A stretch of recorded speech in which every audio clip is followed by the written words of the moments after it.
sangat menarik.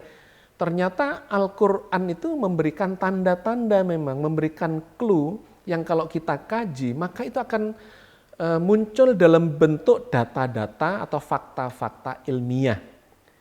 Nah, sayang sekali kalau umat Islam ini tidak mengkaji tanda-tanda itu, tidak mengkaji ayat-ayat itu, karena disitulah sesungguhnya Allah sedang memperkenalkan dirinya melalui tanda-tanda, melalui ciptaan Allah yang dihamparkan di jagat raya dan dikenal sebagai ayat-ayat kauniyah. Jadi orang-orang yang hanya membaca Al-Quran tetapi tidak mencocokkan ini dengan realitas kehidupan, itu oleh Allah dikritik melalui ayat ini, disindir. Sayangnya mereka tidak memperhatikannya, mereka tidak mempedulikannya.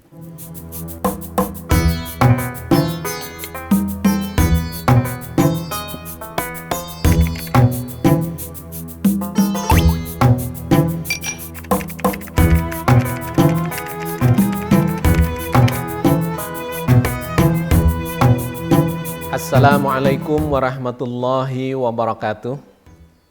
Alhamdulillah, wassalatu wassalamu ala rasulillah, la haula wa la quwata illa billah. Alhamdulillah, sahabat cangkir tasawuf, kita bertemu kembali di episode 69, di mana kita akan melanjutkan kajian kita tentang ketauhidan. Ketauhidan adalah jalan tasawuf untuk terus mengenal Allah, memahami segala sifatnya, af'alnya atau perbuatannya, dan segala eksistensinya di mana kita kemudian merasakan kehadiran Allah itu di dalam seluruh kesadaran kita setiap hari dalam kegiatan kita, apapun yang kita lakukan, merasakan Allah selalu hadir bersama dengan kita. Mudah-mudahan Allah senantiasa membimbing kita di atas jalan yang diridhoinya. Amin. Sahabat sekalian, di episode yang lalu, baik cangkir tasawuf maupun Islam futuristik, kita telah mengkaji fenomena-fenomena alam, jagat raya, langit dan bumi. Khususnya di Islam futuristik, kita sedang melakukan pencarian kemungkinan adanya makhluk hidup yang ada selain di planet bumi ini. Memang ilmu pengetahuan sampai sekarang belum menemukannya, tetapi mulai melihat tanda-tandanya dan secara logika ilmiah memang dimungkinkan untuk adanya kehidupan di luar angkasa itu. Dan menariknya Al-Quran menceritakan ini, tanda-tanda ini atau clue, keberadaan makhluk hidup di luar angkasa itu. Kita sudah membahas 2 ayat yang hari ini akan kita lanjutkan kajiannya untuk mendapatkan penegasan dari sisi ketauhidannya. Ayat pertama yang kemarin kita kaji, kita explore ya secara ilmiah, adalah surat Asy-Syura ayat 29. Di mana di surat Asy-Syura 29 itu Allah bercerita tentang penciptaan langit dan bumi dan disebarkannya makhluk-makhluk hidup yang disebut sebagai dabbah. Dabbah itu adalah makhluk hidup yang melata yang bisa berpindah tempat. Nah, di surat Asy-Syura 29 itu Allah mengatakan bahwa tanda-tanda keberadaan Allah, ya ini ketauhidan ya. Tanda-tanda eksistensi Allah itu adalah diciptakannya langit dan bumi dan disebarkannya kehidupan dabbah di antara keduanya, di antara langit dan bumi itu. Artinya ada kehidupan dabbah di planet-planet atau di benda-benda langit yang mungkin juga selain planet di antara langit dan bumi itu. Secara teknis dan pendekatan saintifiknya kita sudah mengkaji ini di Islam futuristiknya. Saya cuma ingin menyambungkan kajian tauhid kita dengan itu. Nah, di ayat itu kemudian Allah mengatakan Allah adalah Al-Khaliq yang menciptakan semua itu dan Allah Maha berkuasa untuk mengumpulkan semua jika Allah menghendakinya. Nah itulah baru muncul pendekatan ketauhidannya karena membahas sifat-sifat Allah yang ada di dalam Asmaul Husna, yaitu sifat Al-Khaliq yang maha mencipta dan Al-Qadir yang maha berkuasa untuk mengumpulkan semuanya. Nah di episode kali ini saya ingin melengkapi itu dengan ayat kedua yang sudah kita kaji sebagiannya pada waktu itu, yaitu surat Yusuf ayat 105. A'udzubillahi minasyaitonirrajim. Bismillahirrahmanirrahim. Wa ka'ayyim min ayatin fis samawati wal ardi yamurruna 'alaiha wa hum anha mu'ridun. Begitu banyaknya tanda-tanda ayat-ayat Allah di langit dan di bumi yang mereka lalui, sedangkan mereka berpaling terhadapnya. Sahabat sekalian, kalau di surat Asy-Syura ayat 29 itu Allah berbicara kasus yang spesifik, yaitu tentang penciptaan langit dan bumi dan disebarkannya makhluk hidup yang disebut dabbah di antara keduanya. Maka di surat Yusuf ayat 105 ini Allah berbicara lebih universal. Tidak menyebut kasus, tetapi menyebut begitu banyaknya tanda-tanda ayat-ayat Allah yang dihamparkan di langit, di bumi, yang mereka lalui, yang mereka berinteraksi dengannya. Mungkin sedang melakukan pengamatan, ya, kemudian melakukan kajian, atau bahkan interaksi-interaksi yang lebih mendalam lagi sehari-hari, baik di langit maupun di bumi. Ayat ini bercerita ayat-ayat atau tanda-tanda keberadaan Allah dan kekuasaannya secara universal di langit maupun di bumi. Nah menariknya kemudian di bagian akhirnya dikatakan wahum anha mu'ridun, sayangnya mereka tidak mempedulikannya.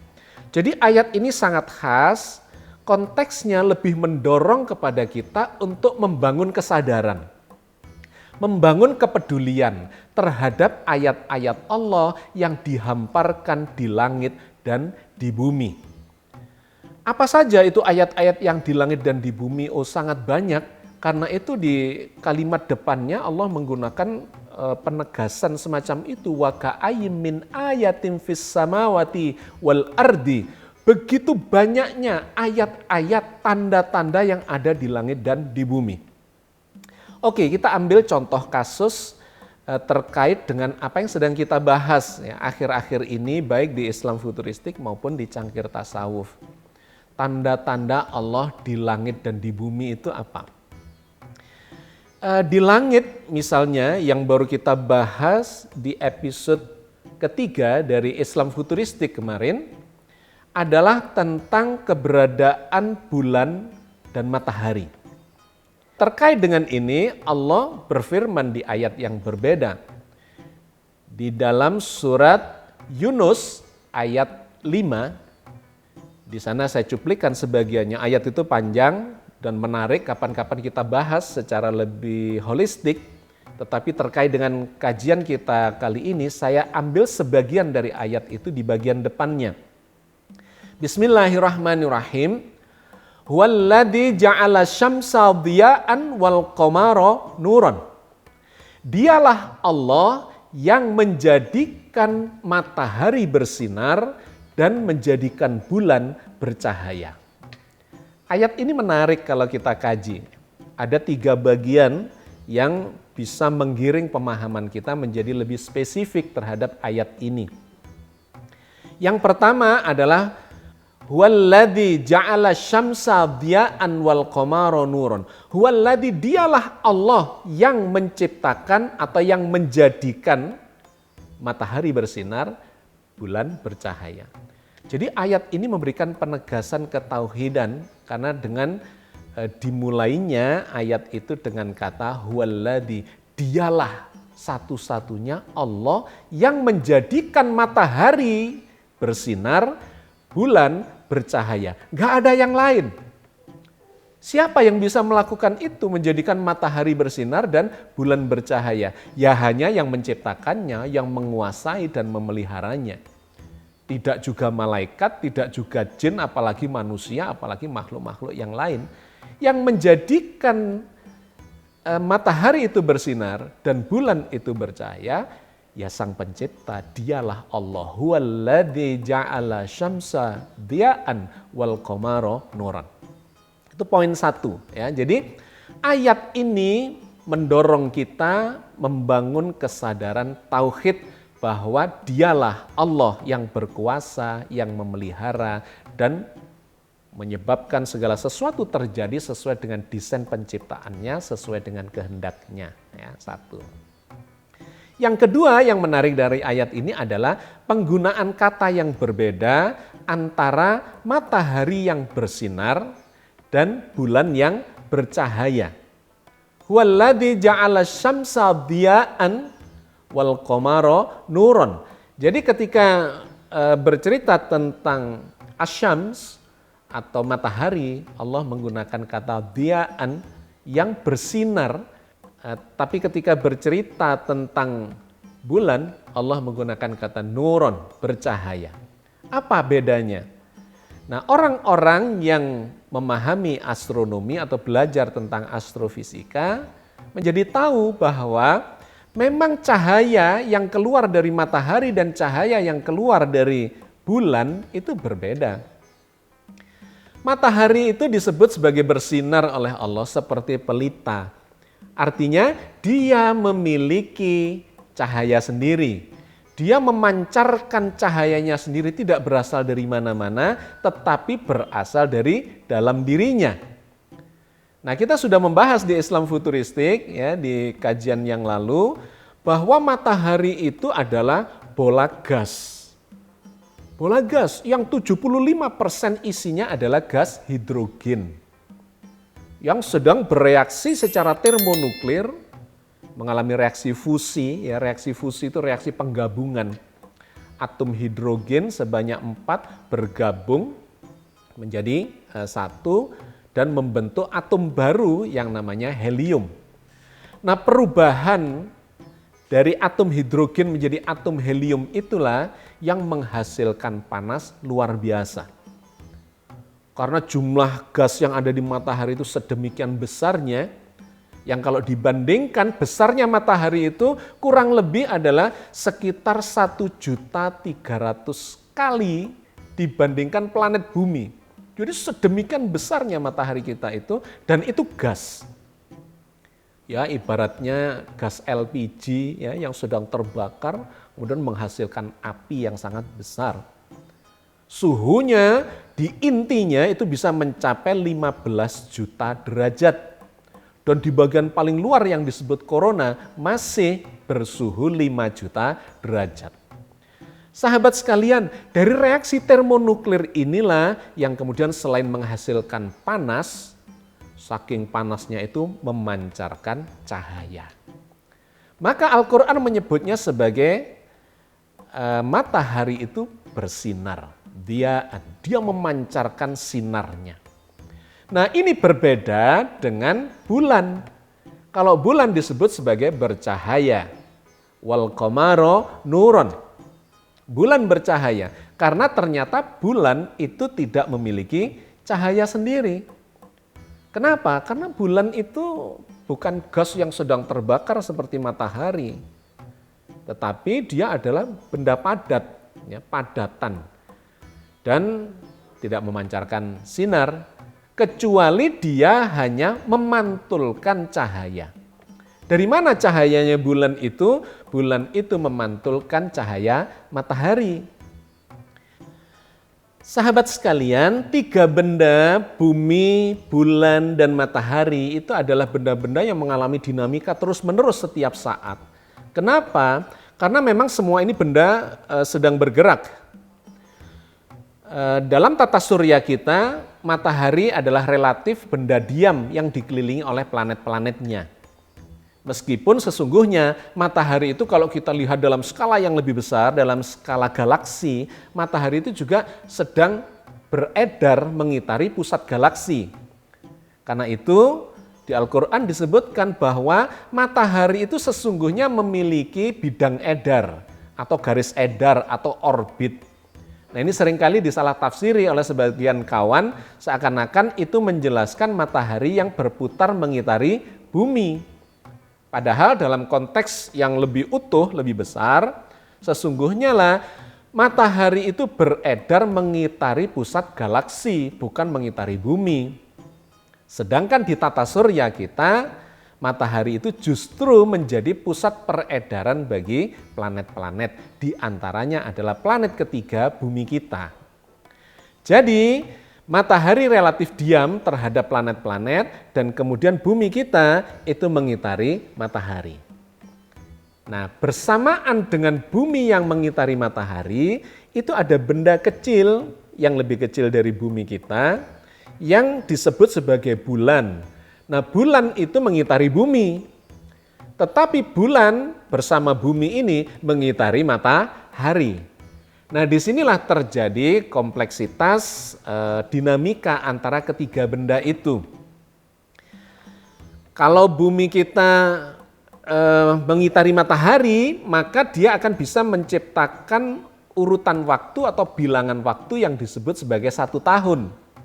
Bumi berputar dari titik A mengitari matahari kembali ke titik A. Itu namanya 1 tahun. Durasinya 365 seperempat hari. Sedangkan bulan mengitari bumi itu disebut 1 bulan. Jadi dari titik A bulan mengitari bumi kembali ke titik A itu adalah 1 bulan. Usianya 29,5 hari. Dari bulan mati muncul bulan sabit tipis, lebih tebal, kemudian sampai bulan purnama, kemudian menjadi sabit tipis, kemudian hilang lagi. Itulah yang disebut sebagai 1 bulan, durasinya 29,5 hari. Nah, sahabat sekalian, ketiganya ini mengalami dinamika. Bulan berputar mengitari bumi, bumi dan bulan berputar mengitari matahari. Nah, sahabat sekalian, dikarenakan dinamika ini, maka bulan itu memantulkan cahaya matahari dan kemudian terlihat di bumi atau dari bumi itu berdinamika. Mulai dari bulan sabit, ya, bulan sabit lebih tebal, bulan sabit semakin tebal menjadi purnama, dan kemudian ketika melewati purnamanya itu dia mengecil lagi menjadi bulan sabit yang semakin tipis. Nah, dari mana cahaya bulan itu? Dari pantulan atau berasal dari cahaya matahari. Ketika matahari di sana, bumi di sini, kemudian bulan di seberangnya sini, maka bulan itu akan menerima cahaya dari matahari secara penuh. Sehingga dari bumi akan terlihat pantulannya sebagai cahaya bulan purnama. Dia tidak punya sinar sendiri, hanya memantulkan. Nah, ketika dia berada di sebaliknya antara bumi, bulan, dan matahari, maka bulan itu akan terlihat gelap karena tidak terlihat pantulan cahayanya. Bahkan kalau persis tusuk sate begitu, maka posisi bulan itu akan menghalangi matahari sehingga kelihatanlah gerhana matahari. Jadi gerhana matahari itu sebetulnya adalah matahari yang persis tertutup oleh benda bulan di antara bumi dan matahari itu. Ya, kemarin kita membahas sebagiannya ada di Islam futuristik bahwa corona itu baru terlihat. Corona matahari itu baru terlihat ketika terjadi gerhana matahari, di mana matahari tertutup oleh bayangan bulan atau oleh benda yang namanya bulan itu dari bumi, sehingga mataharinya tidak kelihatan, gelap saja, tapi coronanya masih kelihatan. Nah, itu kalau tusuk sate, tetapi kalau tidak tusuk sate, melainkan satu bidang sehingga agak turun sedikit, maka itulah yang disebut sebagai bulan mati. Nah, kalau dia bergerak sedikit ke samping, maka bulan itu akan terpapar oleh cahaya matahari dan kelihatan sabit. Oke. Nah, ketika bergerak semakin ke arah melingkari bumi, maka sabitnya akan semakin besar. Dan ketika persis ada di seberangnya bumi, artinya matahari, bumi, dan bulan, maka bulan itu akan kelihatan sebagai bulan purnama. kemudian mengecil lagi dan mati lagi. Begitulah setiap bulannya yang disebut satu putaran bulan dan durasinya disebut sebagai juga 1 bulan. 1 bulan adalah durasi 29,5 hari, sedangkan 1 tahun adalah berdurasi 365 hari. Oke, kapan-kapan kita bicara tentang itu lebih detail lagi. Di kesempatan ini saya ingin menyampaikan bahwa matahari itu memiliki cahaya yang berasal dari dirinya sendiri. Sedangkan bulan hanya memantulkan cahaya matahari. Makanya Al-Quran memberikan clue, memberikan tanda-tanda itu. Huwaladzi ja'ala syamsa diya'an wal qamara nuron. Dialah Allah yang menjadikan matahari itu bersinar dengan cahayanya sendiri dan menjadikan bulan bercahaya dengan cara memantulkan cahaya matahari yang kena pada dirinya mengarah ke bumi. Sahabat sekalian, sangat menarik. Ternyata Al-Quran itu memberikan tanda-tanda memang, memberikan clue yang kalau kita kaji maka itu akan muncul dalam bentuk data-data atau fakta-fakta ilmiah. Nah, sayang sekali kalau umat Islam ini tidak mengkaji tanda-tanda itu, tidak mengkaji ayat-ayat itu, karena disitulah sesungguhnya Allah sedang memperkenalkan dirinya melalui tanda-tanda, melalui ciptaan Allah yang dihamparkan di jagat raya dan dikenal sebagai ayat-ayat kauniyah. Bukan ayat-ayat qauliyah. Ayat qauliyah itu teks Al-Quran saja. Seseorang yang paham bahasa Arab, kemudian membaca teks Al-Quran itu, tetapi tidak melakukan kajian-kajian terhadap ayat-ayat kauniyah yang terhampar di jagat raya, ya dia tidak mendapatkan makna atau hikmah yang sesungguhnya, kecuali hanya bahasanya saja. Pemahaman secara bahasa, tetapi tidak memiliki pemahaman secara ilmiah. Nah, Al-Quran mengajarkan kepada kita supaya kita melakukan kajian ke ayat-ayat kauniyah. Seperti yang saya sampaikan di surat Yusuf ayat 105 tadi. Wa ka'ayyim min ayatin fis samawati wal ardi yamurruna 'alaiha wa hum anha mu'ridun. Begitu banyaknya tanda-tanda ayat-ayat Allah yang dihamparkan di langit dan di bumi yang mereka lalui. Ya, kadang mereka berinteraksi atau kadang bahkan mengamati, ya. Mereka lalui. Wahum anha mu'ridun. Sayangnya mereka berpaling darinya atau sayangnya mereka tidak mempedulikannya. Jadi orang-orang yang hanya membaca Al-Quran tetapi tidak mencocokkan ini dengan realitas kehidupan, itu oleh Allah dikritik melalui ayat ini, disindir. Sayangnya mereka tidak memperhatikannya, mereka tidak mempedulikannya. Tentu kita tidak ingin beragama hanya sebagian begitu, karena kata Al-Quran, beragama itu harus kafah, harus menyeluruh. Maka lakukanlah kajian ayat-ayat qauliyah sekaligus ayat-ayat kauniyah. Sahabat sekalian, apa yang saya ceritakan tadi itu adalah tanda-tanda ayat-ayat Allah yang ada di langit. Bagaimana dengan ayat yang ada di bumi? Karena surat Yusuf ayat 105 itu selain menunjukkan ayat-ayat di langit, juga menunjukkan ayat-ayat yang ada di bumi. Wa ka'ayyin min ayatin fis samawati wal ardi yamurruna 'alaiha. Jadi ayat di langit maupun di bumi yang kita lalui. Nah, ini lebih banyak lagi yang kita lalui di muka bumi. Banyak kejadian-kejadian mulai dari kejadian alam sampai kejadian-kejadian sosial dan berbagai peristiwa yang memang kita lalui. Intinya apa? Jangan tidak mempedulikan semua itu. Seseorang yang disebut ulul albab dan terus melakukan perjalanan spiritual adalah seseorang yang sangat peka terhadap berbagai peristiwa, bahwa peristiwa itu semuanya adalah tanda-tanda keberadaan Allah. Yang di ayat 190-191 surat Ali Imran itu digambarkan sebagai ulul albab yang dalam keadaan qiyaman wa qu'udan wa ala junubihim, dalam keadaan berdiri, duduk, berbaring, dia itu senantiasa ingat kepada Allah. Yadhkurunallaha qiyaman wa qu'udan wa ala junubihim. Orang-orang yang berzikir, ingat kepada Allah dalam keadaan berdiri, duduk maupun berbaring.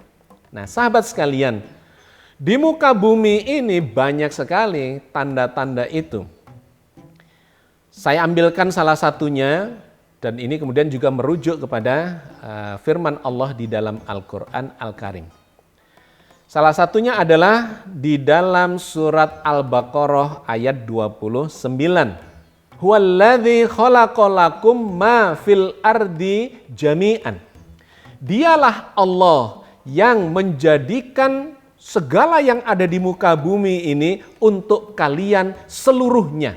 Ini menarik sekali kalau kita lakukan kajian. Ayat ini juga cuplikan ya dari surat Al-Baqarah ayat 29 itu. Karena kalau kita kaji komplit itu menjadi panjang. Nah, terkait dengan kasus atau konteks yang sedang kita kaji di episode kali ini, saya mengambil sebagian saja. Bahwa dialah Allah. Kalimatnya sama dengan surat Yunus ayat 5 tadi, dimulai dengan kata huwallazi khalaqalakum ma fil ardi jami'an. Dialah Allah yang menjadikan bagi kalian semua yang ada di bumi ini, seluruhnya jami'an. Jadi sahabat sekalian, apa-apa yang diciptakan Allah di muka bumi ini sesungguhnya diperuntukkan manusia. Ada binatang, ada tumbuhan, ada air, ada api, ada tanah, ada tambang, ada apa segala macam. Itu semuanya diciptakan oleh Allah untuk manusia. Coba kita perhatikan ya sedikit sebagian contohnya supaya kita nyambung dengan apa yang dimaksudkan oleh ayat ini. Perhatikanlah misalnya mangga. Buah mangga itu diciptakan untuk siapa? Apakah diciptakan untuk manusia? Apakah diciptakan untuk binatang? Ataukah diciptakan untuk pohon mangga itu sendiri? Kalau hanya untuk pohon mangga itu sendiri, maka buah mangga itu nggak usah berbuah banyak-banyak. Cukup berbuah 1 atau 2 atau 10 lah, supaya dia bisa menurunkan atau meneruskan keturunannya. Bijinya jatuh atau buahnya jatuh ke tanah, bijinya kemudian tumbuh lagi. Cukup kalau hanya untuk dirinya. Tetapi menariknya, buah mangga ini berbuah sedemikian banyaknya sepanjang hidupnya. Setiap kali musim itu bisa ratusan, ada yang ribuan. Ya. Dalam setahun, dalam 10 tahun, dia masih berbuah terus. Untuk siapa itu coba? Apakah untuk pohon mangga itu? Enggak. Sebagian kecil saja untuk pohon mangga, iya. Sebagian kecil lagi untuk binatang-binatang tertentu yang memakan buah, iya. Tetapi masih berlimpah, masih berlebih-lebih. Itu pun banyak jenisnya. Ada mangga arum manis, ada ya mangga gadung, ada mangga segala macam mangga yang rasanya macam-macam. Untuk siapa itu diciptakan coba? Semua itu diciptakan untuk manusia, untuk kita. Jadi betapa sayangnya Allah kepada kita, dan itu diungkapkan oleh Allah. Allah menciptakan semua yang ada di muka bumi ini untuk kalian manusia. Di ayat yang lain dikatakan qalilan ma tashkurun. Sedikit sekali kalian bersyukur kepada Allah. Itu baru cerita mangga. Ambil pohon lain, apel. Sama, diciptakan untuk siapa? Untuk manusia. Ada salak, ada anggur, ada segala macam. Buah-buahan, sayuran, ya, biji-bijian, apa segala macam. Untuk siapa itu? Untuk manusia. Bukan untuk yang lain. Sedikit saja untuk dirinya, sedikit saja untuk binatang, tetapi sebagian besarnya sesungguhnya ini diciptakan untuk manusia. Jadi tanaman, pepohonan, tumbuh-tumbuhan itu diciptakan untuk manusia. Kita ambil contoh lain lagi misalnya. Sapi yang air susunya bisa diperas sedemikian banyaknya itu. Untuk siapa? Apakah untuk anak sapi susu itu? Enggak, sedikit saja yang dibutuhkan oleh anak sapi. Paling dia setahun punya anak berapa? Katakanlah 10, menyusunya sebanyak apa? Tetapi air susu itu kemudian bisa diperas bahkan menghasilkan industri susu sapi. Untuk siapa itu? Untuk manusia, subhanallah. Allah menciptakan binatang ini menghasilkan makanan, minuman, ya susu dalam konteks ini untuk kita semua, untuk manusia.